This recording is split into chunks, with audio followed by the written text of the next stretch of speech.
शांति। आज दूसरे हफ्ते का भी आखिरी दिन है। दूसरा वीक भी समाप्त हुआ कल से।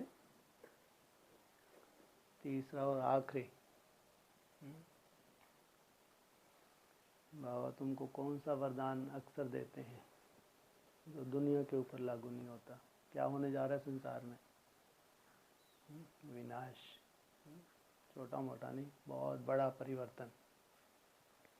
और तुमको क्या वरदान देते हैं? हाँ, अमर भव का वरदान देते हैं। लेकिन अधिकांश ब्राह्मण शरीर छोड़ रहे हैं। शरीर छोड़ेंगे या इसी शरीर से जाएंगे? छोड़ेंगे, चाहे एडवांस से भी क्यों ना हो। लेकिन अमर भव का अविनाशी वरदान किन आत्माओं के लिए? कौन सी वेला है? उससे आप देख सकते हैं कि इनको शरीर छोड़ना पड़ेगा। कोई चाहता है शरीर छोड़ना? नहीं, लेकिन पड़ेगा। तो कौन सी वेला है? अमृत वेला। अमृत वेला में ही अमर भव का वरदान छुपा हुआ है। इसलिए अधिकांश ब्राह्मणों में अमृत वेला है ही नहीं और हो भी नहीं सकता। कि उनको ज़रूरत भी नहीं है। बाकी उन्होंने अपनी तरह का पुरुषार्थ कर चुके हैं। जितने उन्होंने तपस्या की है, मेहनत की है, सेवाएं की हैं, उसका फल उनको अगला जन्म लेके नई दुनिया में शरीर लेकर आना है। लेकिन हम आत्माएं अमर भव के वरदान को प्रैक्टिकल में लाके जाना तो है नई दुनिया में, लेकिन खास विघ्नों में पसार होते हुए जाना या निर्विघ्न होते हुए जाना, बहुत अंतर है। उसका भी आधार अमृत वेला। इसलिए कहा जिसका अमृत वेला ठीक उसका सब ठीक। अगर आपके ऊपर बोझ है तो आप कितना भी कोशिश करेंगे, लेकिन अमृत वेला आपसे नहीं हो पाएगा। इसलिए सीधा सीधा अपने को सर्टिफिकेट देना है। कुछ विघ्न आ सकते हैं, सीधा सीधा।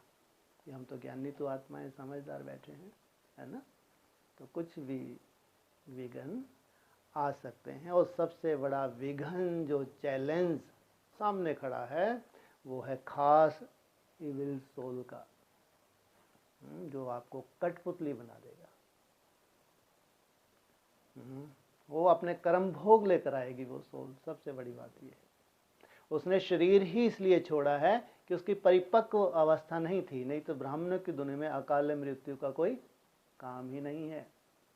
उसकी अकाल मृत्यु जो उसके कर्म भोग है वो आपके साथ शेयर करने आ गई, ट्रांसफ़र करने आ गई। उसकी प्रवेशता और अचानक तुम्हारे कर्म भोग शुरू, अचानक बिना किसी कारण के कोई ना कोई ऐसा दर्द शुरू जिसका कोई समाधान डॉक्टर कर नहीं सकता जब तक वो आत्मा तुम्हारे शरीर का आधार लेगी।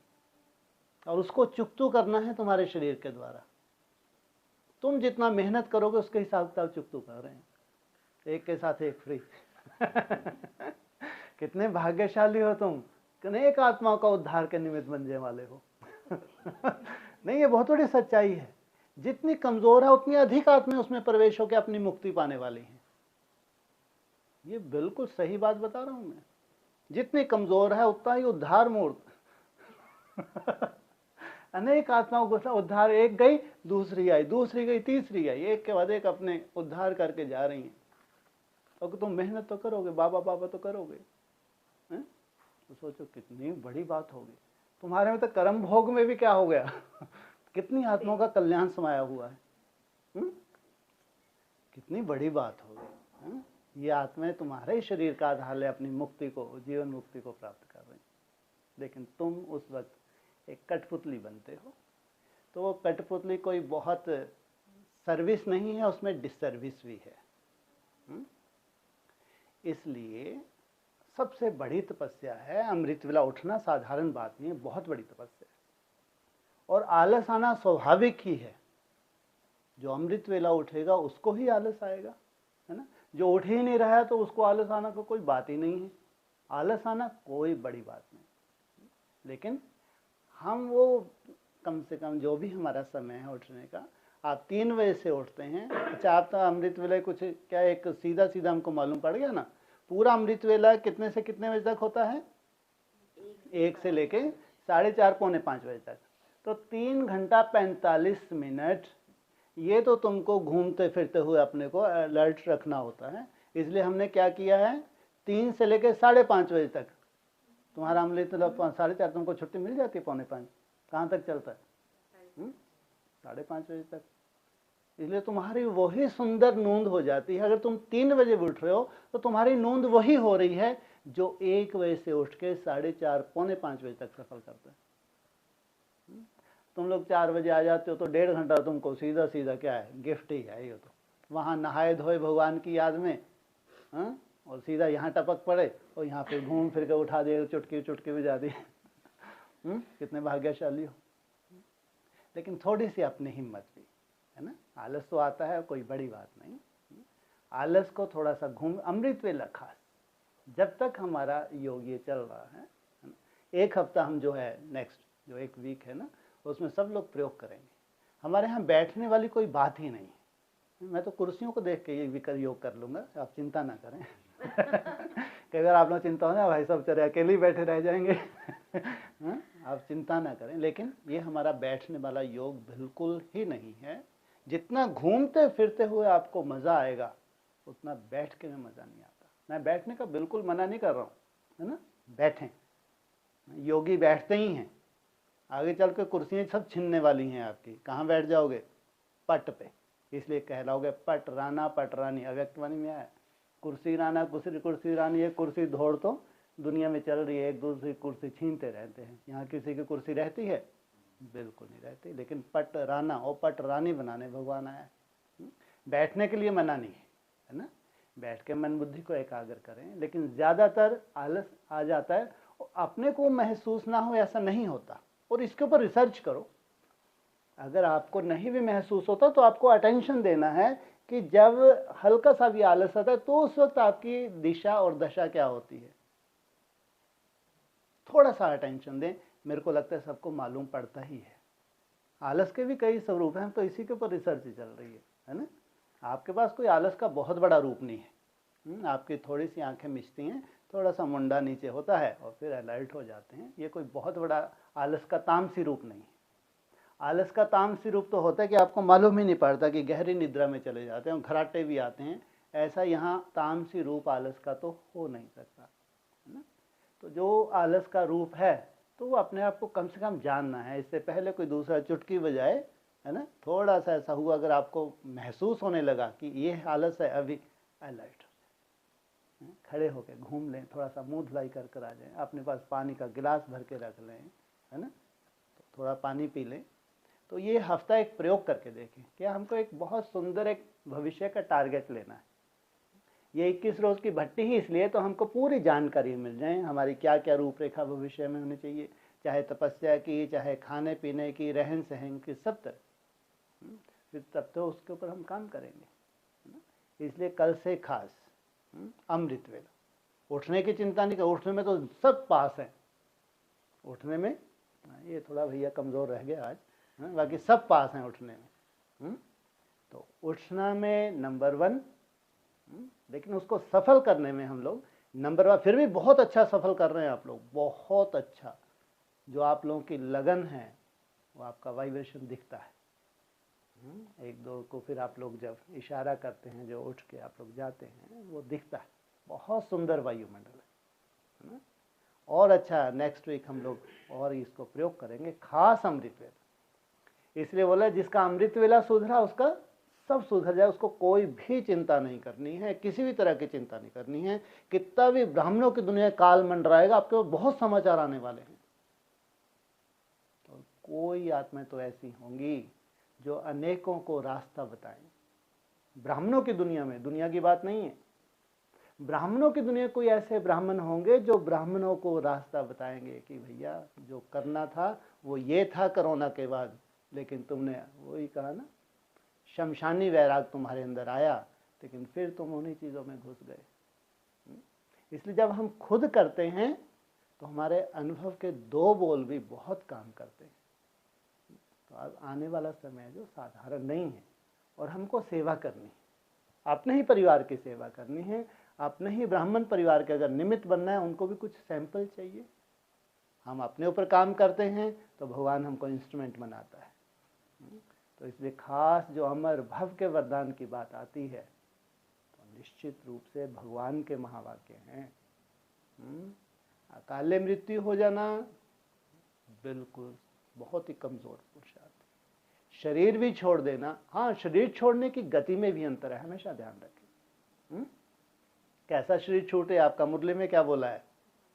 हाँ, ऐसा बैठे बैठे शरीर छूट जाए तो हमको मालूम ही नहीं पड़ेगा। कितनी सुंदर गति।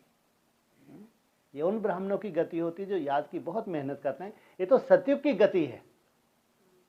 जो मेहनत करते हैं उनकी मृत्यु भी आगे चल के सेवा करेगी। ये भी मुरली में बोला है, तुम्हारी मृत्यु भी सेवा करे, दूसरों को प्रेरणा मिले। तो कितनी अच्छी इनकी अवस्था रही होगी जो उन्होंने मेहनत की है, तो अंत में इनकी इतनी श्रेष्ठ गति हुई है।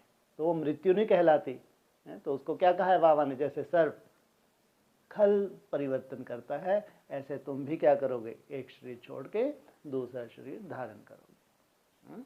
इसलिए हमेशा ध्यान रखना है, बहुत बहुत वैल्यूबल समय है। और ख़ास जो हमारा नेक्स्ट वीक है ना, और ये अमृत वेला एकदम पर्सनल और होता है। इसको कोई किसी के घर जाके देख सकता है? कोई देखे तो ज़रूरत भी नहीं है ना। इसलिए अपने अपनी छतों पे चढ़ जाओ एक हफ्ते के लिए। कहाँ चढ़ जाओ? अगर आप 2 बजे से उठते हैं, जब भी उठते हैं, 3 बजे से उठते हैं, अगर आलस आए तो कहाँ पहुँच जाए? हाँ, सफ़ेद फरिश्ते घूमते हुए देखे। छतों में जाके बहुत सुंदर वायुमंडल दो पूरे, सबका ही कल्याण होना है, अज्ञानियों का भी कल्याण होना है, नहीं तुम्हारे ब्राह्मणों का भी, तो पूरे विश्व का कल्याण होना ना।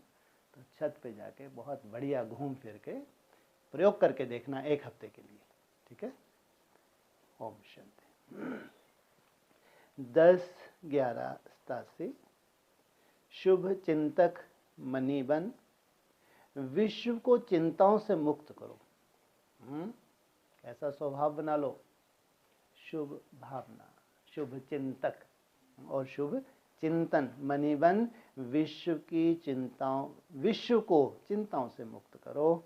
अपने रूहानी पर्सनैलिटी संपन्न शुभ चिंतक मनियों को सेवाओं के प्रोग्राम की सफलता का फाउंडेशन बताते हुए रत्नागर बाप दादा बोले, आज रत्नागर बाप अपने चारों ओर के विशेष शुभ चिंतक मनियों को देख रहे हैं। रत्नागर बाप की मनियां विश्व में अपने शुभ चिंतक किरणों से प्रकाश कर रही हैं। आपकी शुभ चिंतक, वो आपका वाइब्रेशन गुप्त नहीं रहता, फैलता है, प्रकाश कर रही हैं, क्योंकि आज की इस आर्टिफिशियल चमक वाले विश्व में सर्व आत्माएं चिंतामयी हैं।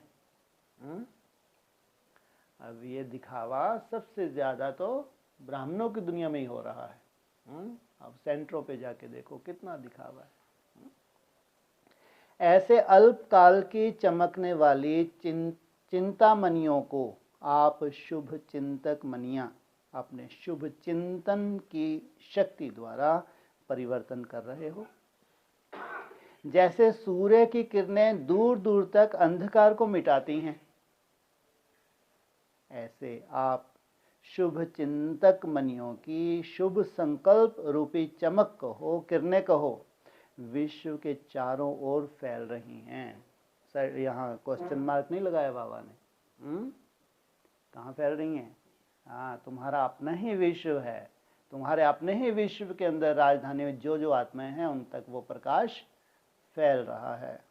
आजकल कई आत्माएं समझती हैं कोई स्पिरिचुअल लाइट गुप्त रूप में अपना कार्य कर रही है, लेकिन ये लाइट कहाँ से कार्य कर रही है वो जान नहीं सकते। लेकिन उनको विश्व के किसी कोने में भी हों, जो 16,000 आत्माएं हैं वो अधिकारी आत्माएं, विश्व के किसी कोने में भी हों, उनको राहत महसूस हो रही होगी, नहीं हो रही होगी? कोई है यहाँ तक टचिंग होनी शुरू हो गई है, आखिर ढूंढते ढूंढते स्थान पहुंच ही जाएंगे। क्योंकि एक स्थान पर अगर ये 16,000 इकट्ठे नहीं होंगे तो चाहे ब्राह्मणों के विश्व हो, चाहे 800 करोड़ आत्माएं हो, इनका कल्याण हो नहीं सकता। तो यह है टचिंग आप शुभ चिंतक मनियों के श्रेष्ठ संकल्प की चमक है। बाप दादा हर एक बच्चे के मस्तक द्वारा मणि की चमक को देखते हैं, क्योंकि नंबरवार चमकने वाले हैं। सभी शुभ चिंतक मनियां लेकिन चमक नंबरवार है। शुभ चिंतक बनना यही सहज रूप की मनसा सेवा है, जो चलते फिरते हर ब्राह्मण आत्मा व अनजान आत्माओं के प्रति कर सकते हो। आप सबके शुभ चिंतक बनने के वाइब्रेशन वायुमंडल को व चिंतामणि आत्माओं की वृत्ति को बहुत सहज परिवर्तन कर देंगे।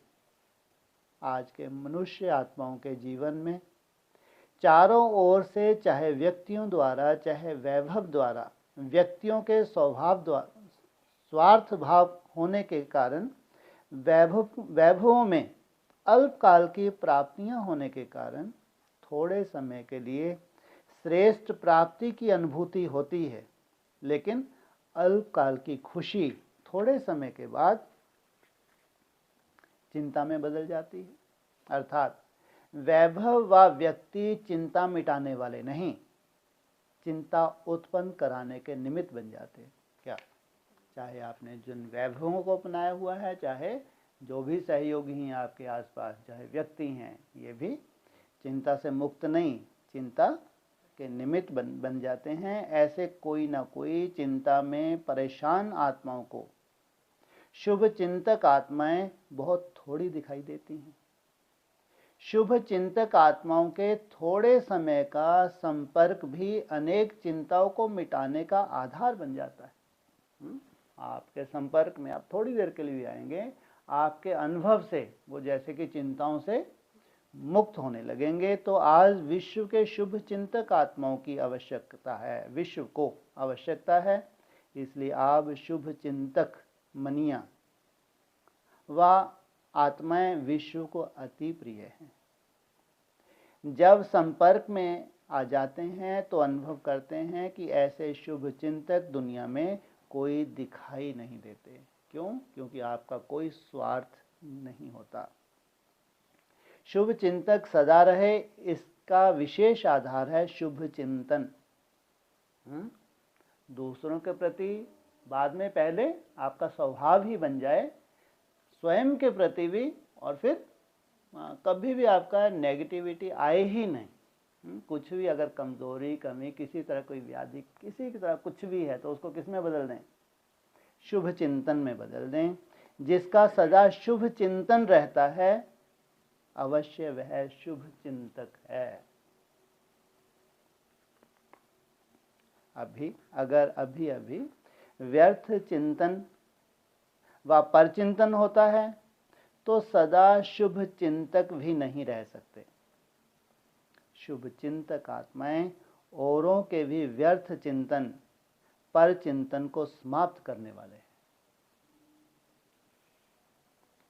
तो हर एक श्रेष्ठ सेवाधारी अर्थात सदा शुभ चिंतक मणि का, शुभ चिंतन का शक्तिशाली खजाना सदा भरपूर होगा।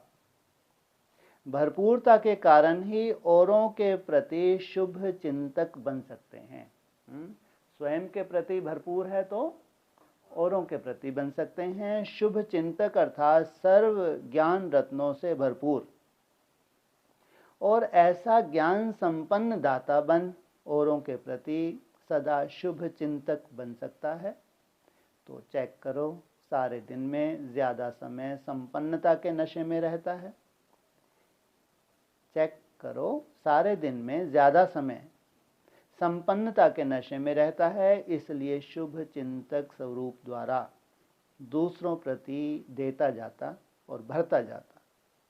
पर चिंतन और व्यर्थ चिंतन वाला सदा खाली होने के कारण अपने को कमजोर अनुभव करेगा। इसलिए शुभ चिंतक बन औरों को देने के पात्र नहीं बन सकते।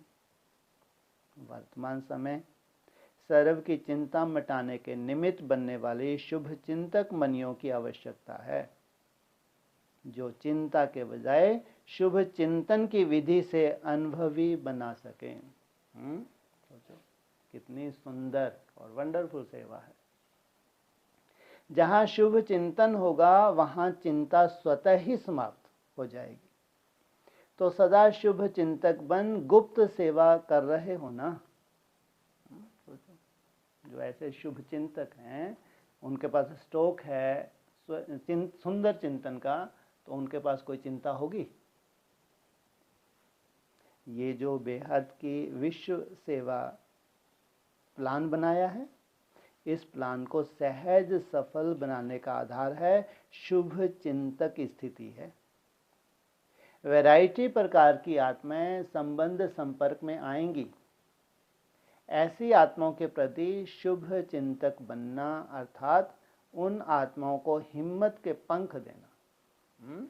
वैरायटी आत्माएं, उनको भी वर्षा सुख शांति का लेना है, क्योंकि सर्व आत्माएं चिंता की चिता पर रहने के कारण अपने हिम्मत, उमंग, उत्साह के पंख कमजोर कर चुकी हैं। आप शुभ चिंतक आत्माओं की शुभ भावना उन्हों के पंखों में शक्ति भरेंगी और आपकी शुभ चिंतक भावनाओं के आधार से उड़ने लगेंगे, अर्थात सहयोगी बनेंगे। नहीं तो दिल शिकस्त हो गए हैं। इसका मतलब पहले कभी उमंग उत्साह में थे, आज क्या हालत हो गई है ब्राह्मणों की? दिल शिकस्त हो गए हैं कि बेटर वर्ल्ड, सुखमय संसार बनाना हम आत्माओं की क्या शक्ति है? जो स्वयं को ही नहीं बना सकते तो विश्व को क्या बनाएंगे? सुखमय संसार तो भगवान ने लक्ष्य दिया है। विश्व को बदलना बहुत मुश्किल समझते हैं, इतने जटिल संस्कार हैं ब्राह्मणों के, तो ये तो बदल ही नहीं सकते। बदलेंगे नहीं बदलेंगे? धर्मराज के दो रूप होते हैं, पहला रूप कौन सा है? आधे तो ऐसे ही बदल जाएंगे। धर्मराज का पहला रूप कौन सा है? लो,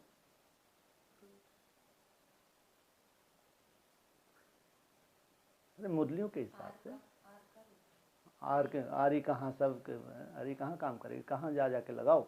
यूट्यूब पे भी कितनों को आरी लगाओगे, कोई पूछता ही नहीं आपको। तो हाँ, बाप क्या? अरे मुरली में क्या बोला? धर्मराज का रूप किस रूप में आएगा? वो तो बाद की बात है ना। हाँ, कर्म भोग के रूप में। भयंकर लीला है कर्म भोग की, इसमें ही सुधर जाएंगे वो। तो कर्म भोग ऐसे भयंकर होंगे जिनका इलाज नहीं, हाय हाय करते दवाइयाँ खाते जाओ, बाबा बाबा करते जाओ, इसमें सुधार होगा। तो विश्व को बदलना बहुत मुश्किल समझते हैं कि ब्राह्मण बने हैं लेकिन संस्कार बहुत कड़े हैं, क्योंकि वर्तमान सर्व सत्ताओं की रिजल्ट देख चुके हैं, इसलिए मुश्किल समझते हैं। ऐसी दिल शिकस्त आत्माओं को, चिंता की चिता पर बैठी हुई आत्माओं को आपकी शुभ चिंतक शक्ति दिल शिकस्त से दिल खुश कर देगी। जैसे डूबे हुए मनुष्यों को तिनके का सहारा भी दिल खुश कर देता है, हिम्मत में ले आता है, तो आपकी शुभ चिंतक स्थिति उन्हों को सहारा अनुभव होगी। जलती हुई आत्माओं को शीतल जल की अनुभूति होगी। सर्व का सहयोग प्राप्त करने का आधार ही शुभ चिंतक स्थिति है। जो सर्व के प्रति शुभ चिंतक हैं उनको सर्व के सहयोग से सहयोग स्वतः ही प्राप्त होता है। शुभ चिंतक भावना औरों के मन में सहयोग की भावना सहज और स्वतः उत्पन्न करेगी। शुभ चिंतक आत्माओं के प्रति हरेक को दिल से स्नेह उत्पन्न होता है और स्नेह ही सहयोगी बना देता है। जहाँ स्नेह होता है वहाँ समय, संपत्ति, सहयोग सदा न्यौछावर करने के लिए तैयार हो जाते हैं। तो शुभ चिंतक स्नेही बनाएगा और स्नेह सब प्रकार के सहयोग में न्यौछावर बनाएगा। इसलिए सदा शुभ चिंतन से संपन्न रहो, शुभ चिंतक बन सर्व को स्नेही सहयोगी बनाओ। शुभ चिंतक आत्मा सर्व की सहज सर्टिफिकेट ले सकती है। शुभ चिंतक ही सदा प्रसन्नता की पर्सनैलिटी में रह सकते हैं। आगे के विश्व के आगे विशेष पर्सनैलिटी वाले बन सकते हैं। आजकल पर्सनैलिटी वाली आत्माएं सिर्फ नामी ग्रामी बनती हैं, अर्थात नाम बुलंद होता है, लेकिन आप रूहानी पर्सनैलिटी वाले सिर्फ नामी ग्रामी अर्थात गायन योग्य नहीं, लेकिन गायन योग्य के साथ पूजनीय जरूर बनते हैं। यहाँ गायन भी हो तुम्हारा, साथ में पूजन भी होता है। कितने भी बड़े धर्म क्षेत्र में, राज क्षेत्र में, साइंस के क्षेत्र में पर्सनैलिटी वाले प्रसिद्ध हुए हैं, लेकिन आप रूहानी पर्सनैलिटी समान 63 जन्म पूजनीय नहीं बने हैं। इसलिए यह शुभ चिंतक बनने की विशेषता है। सर्व को जो प्राप्त होती है, खुशी की, सहारे की, हिम्मत के पंखों की, उमंग उत्साह की, यह प्राप्ति की दुआएं, आशीर्वादें किसको अधिकारी बना देती हैं, और कोई भक्तात्माएं बन जाते हैं। आपके शुभ चिंतक स्वरूप से कोई अधिकारी बन जाएंगे, अगर वो ऐसा सुंदर पुरुषार्थ करते हैं। नहीं तो आपके भक्त तो फिर जरूर बनेंगे ही बनेंगे। इसलिए अनेक जन्म के पूज्य बन जाते हैं शुभ चिंतक, अर्थात बहुत काल की पूज्य आत्माएं। इसलिए यह विशाल कार्य आरंभ करने के साथ साथ जैसे और प्रोग्राम बनाते हो, उसके साथ साथ स्वयं के प्रति प्रोग्राम बनाओ कि पहला है सदा के लिए हर आत्मा के प्रति और अनेक प्रकार की भावनाएं परिवर्तन कर एक शुभ चिंतक भावना सदा रखेंगे। सर्व को स्वयं के आगे बढ़ाने, आगे रखने का श्रेष्ठ सहयोग सदा देते रहेंगे। बेटर वर्ल्ड अर्थात श्रेष्ठ विश्व बनाने के लिए सर्वप्रति श्रेष्ठ कामना द्वारा सहयोगी बनेंगे। सदा व्यर्थ चिंतन पर चिंतन को समाप्त कर बीती बातों को बीती लगाए, बिंदी अर्थात मनी बन सदा विश्व को, सर्व को अपनी श्रेष्ठ भावना, श्रेष्ठ कामना, स्नेह की भावना, समर्थ बनाने की भावना की किरणों से रोशनी देते रहेंगे। यह स्वयं का प्रोग्राम सारे प्रोग्राम के सफलता का फाउंडेशन है। जो 3-3.5 साल में जो बहुत सुंदर यज्ञ का स्वरूप होने वाला है, उसका आधार स्वयं परिवर्तन। इस फाउंडेशन को सदा मजबूत रखना है तो प्रत्यक्षता का आवाज स्वतः ही बुलंद होगा। इधर उधर कॉल करने से, जाके समझाने से नहीं। क्या कहा है? स्वतः ही बुलंद होगा, समझा? सभी कार्य के निमित्त होना। क्या कहा? सभी कार्य के, इतना विशाल कार्य, उसके सभी निमित्त होना। जब विश्व को सहयोगी बनाते हैं तो पहले तो आप निमित्त बने हो। छोटे बड़े, बीमार हो या स्वस्थ हो, महारथी घोड़ेसवार सभी सहयोगी हैं। प्यादे तो हैं ही नहीं।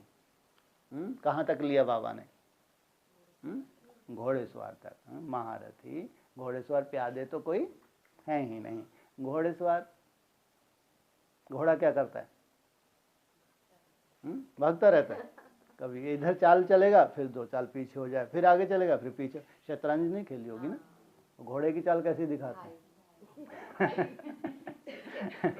और महारथी सीधा सीधा। और फिर कहाँ राजा और रानी, कितना अंतर है चालों में। राजा कहेंगे राजा ज्यादा बेटर, रानी कहेंगी रानी ज्यादा बेटर। और कम होता होगा एक ही कदम उसका, कितना भारी पड़ता होगा। एक ही कदम में हाहाकार मचा दे। राजा तो राजा ही है भाई, अर्दरी सर्दरी ढेर है।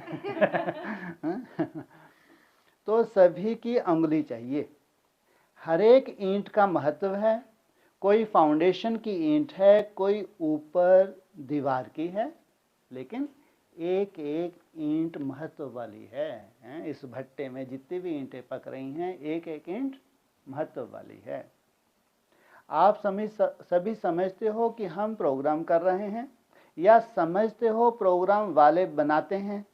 प्रोग्राम बनाने वाले का प्रोग्राम है, हमारा प्रोग्राम कहते हो ना। तो बाप दादा बच्चों के विशाल कार्य को, प्रोग्राम को देख हर्षित होते हैं। माना सबका संगठित रूप में, ऐसा नहीं कोई प्रोग्राम ऊपर से मिला हुआ है।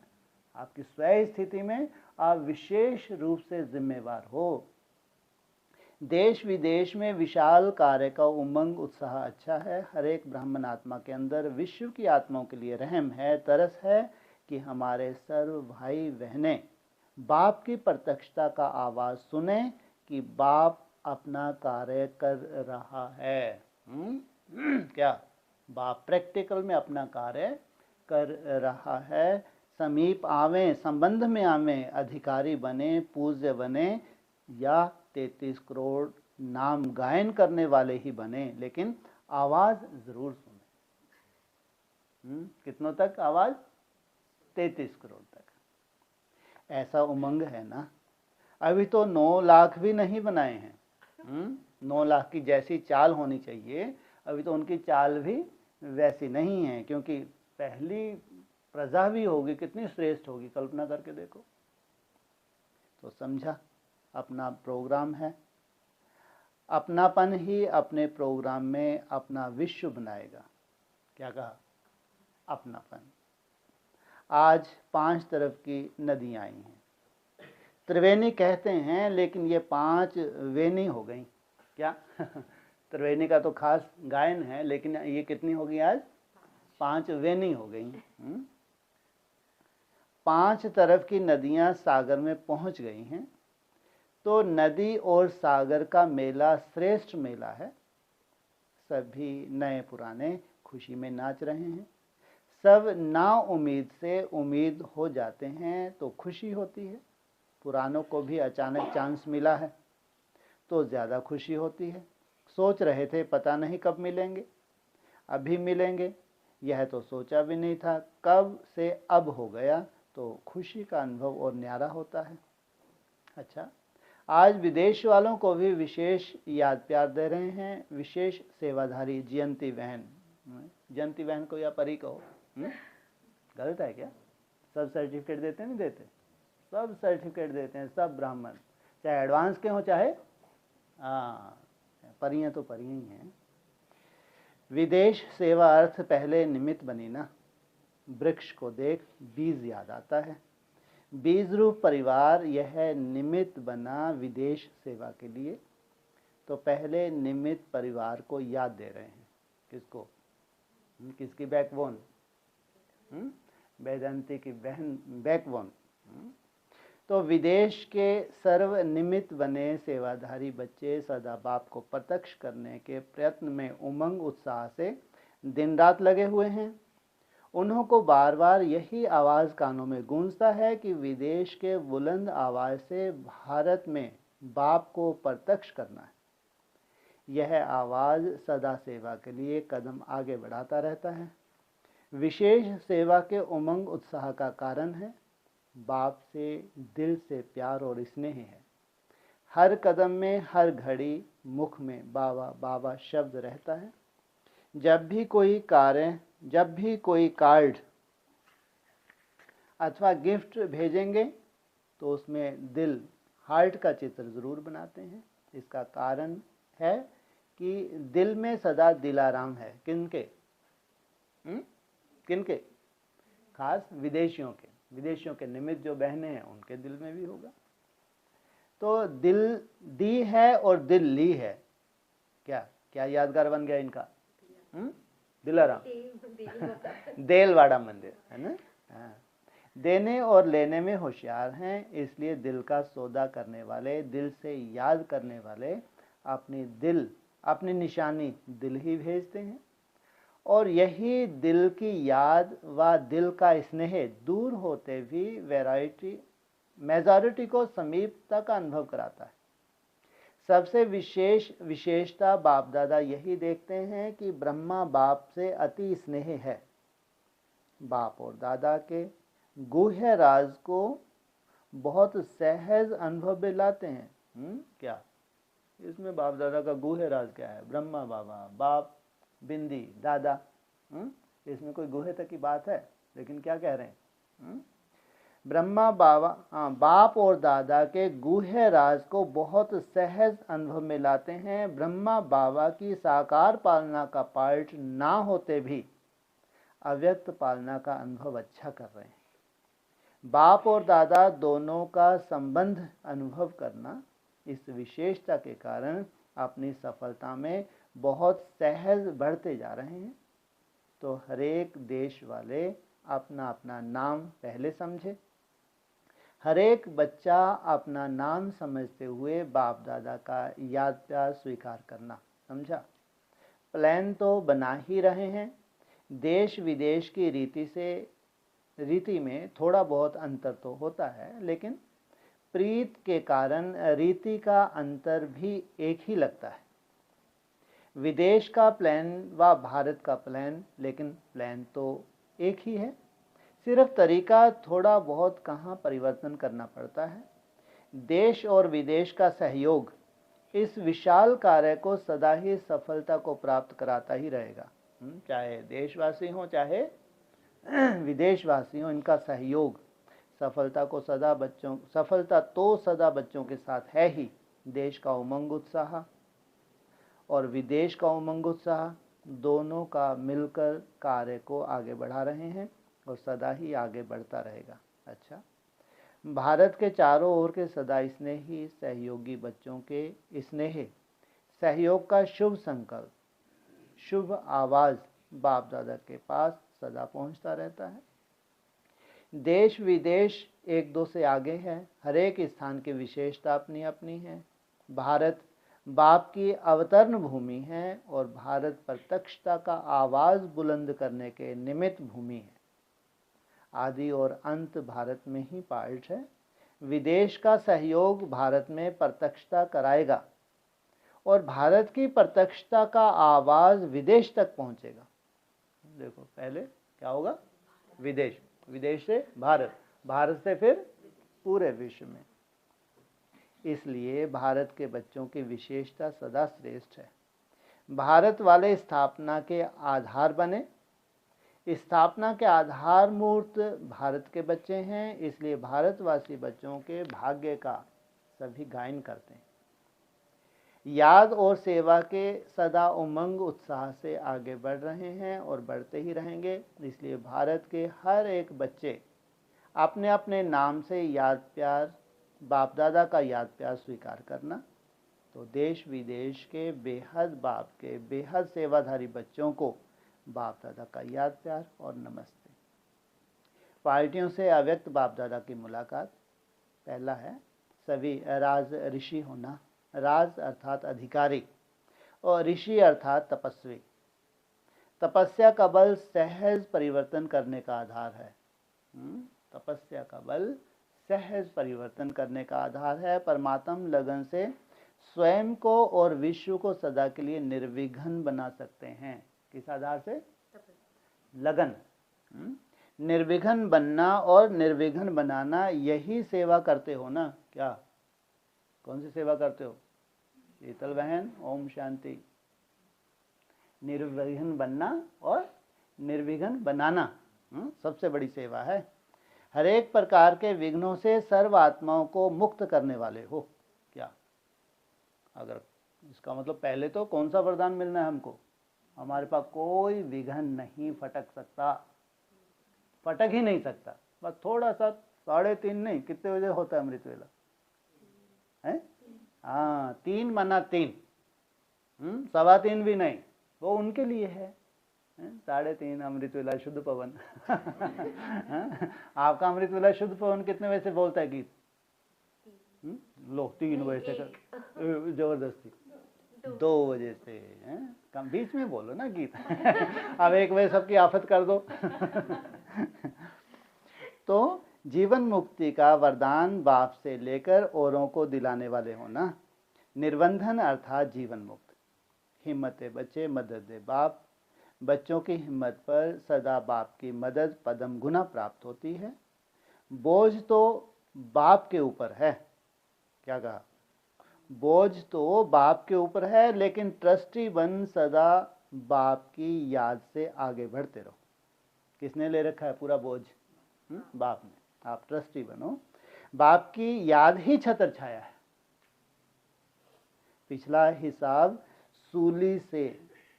हिसाब सूली है, लेकिन बाप की याद से कांटा बन जाता। क्या कहा? भगवान के महावाक्य हैं, अगर थोड़ा बहुत कांटा, थोड़ा बहुत कोई दुख है किसी प्रकार का, लेकिन ये सूली का रूप है लेकिन भगवान की याद से ये छोटा सा कांटा है। परिस्थितियां आनी जरूर हैं, लेकिन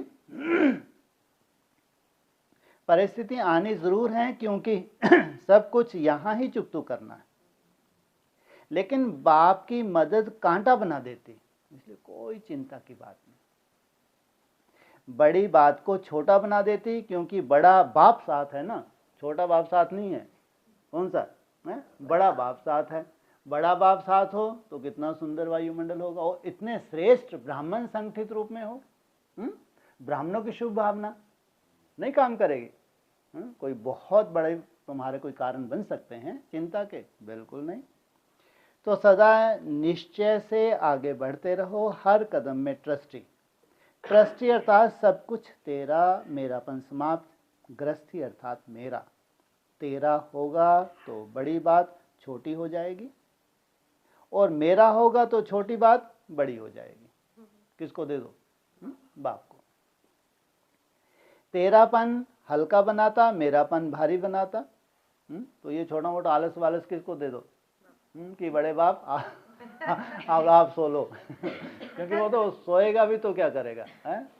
उसके तो सोने में भी सेवा ही सेवा है? तो तेरापन हल्का बनाता, मेरापन भारी बनाता। तो जब भी भारी अनुभव करो तो चेक करो कहाँ मेरापन तो नहीं है। मेरे को तेरे में बदली कर दो तो उसी घड़ी हल्के हो जाएंगे, सारा बोझ 1 सेकंड में समाप्त हो जाएगा। किसको दे दो? बाप को।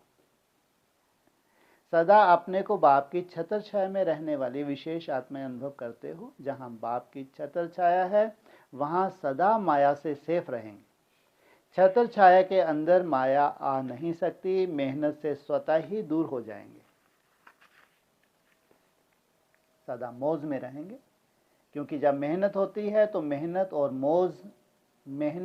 मौज अनुभव नहीं कराती।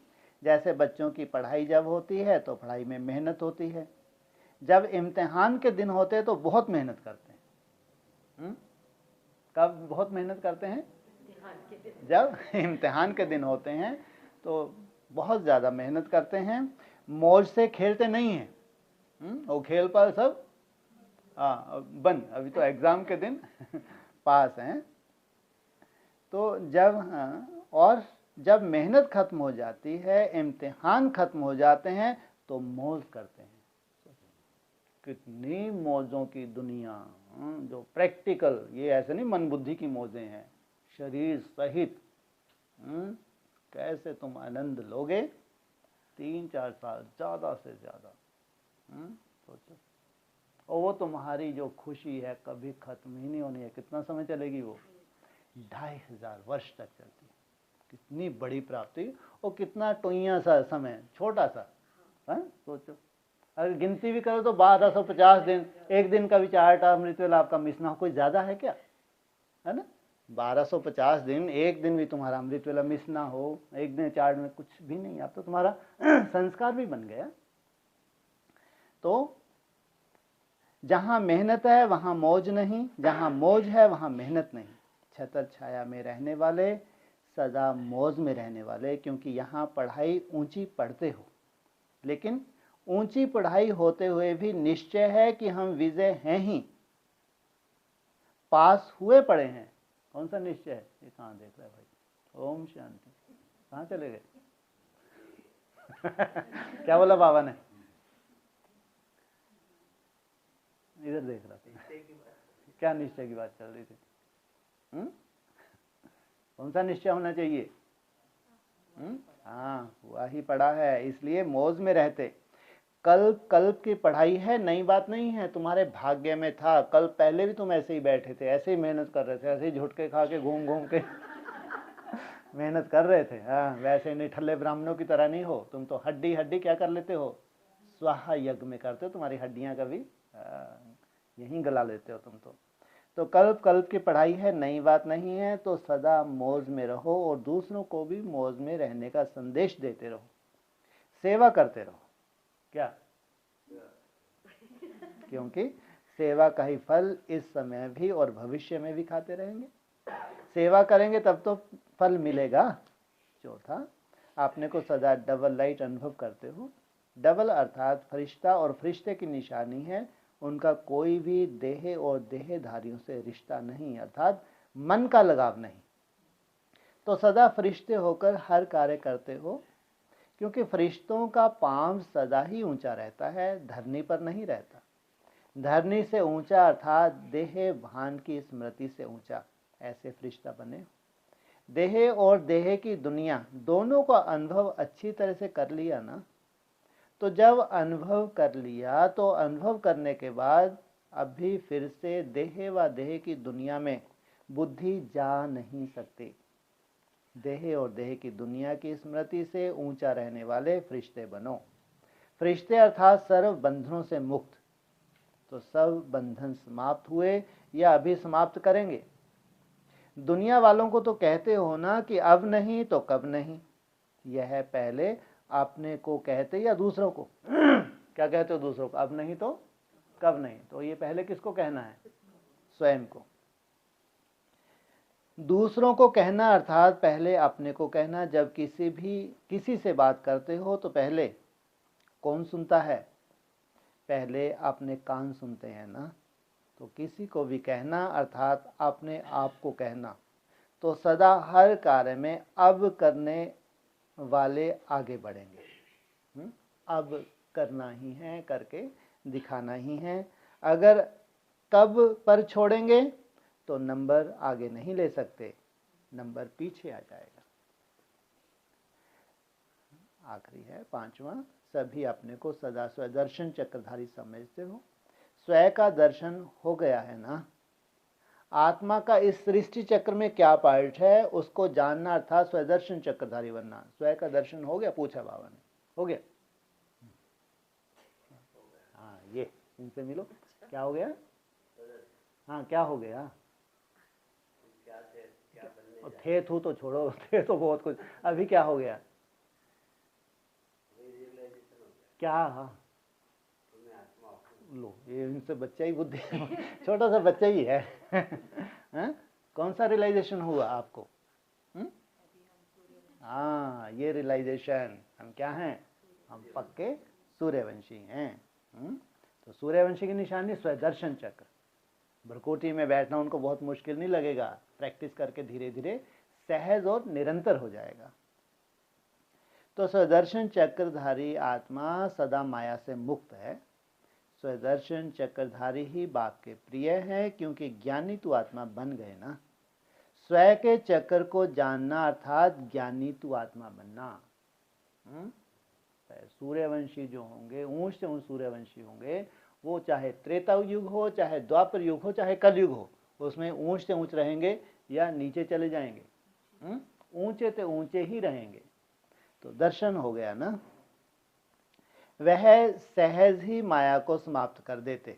जिनको ये जो स्वदर्शन चक्रधारी हैं उनके आगे माया ठहर नहीं सकती, वह सहज ही माया को समाप्त कर देते हैं। तो सभी स्वदर्शन चक्रधारी हो, या कभी कभी चक्र गिर जाता है। ज्ञान को बुद्धि में धारण करना अर्थात स्वदर्शन चक्र चलाना। स्वदर्शन चक्र ही भविष्य में चक्रवर्ती राजा बनाएगा। चक्रवर्ती राजाओं के अधीन में ढेर सारे राजाएं होते हैं। ये स्वदर्शन चक्रधारी चक्र जो है चक्रवर्ती राजा बनाएगा। तो यह वरदान सदा याद रखना। क्या, कौन सा वरदान? हम चक्रवर्ती सम्राट बनने जा रहे हैं।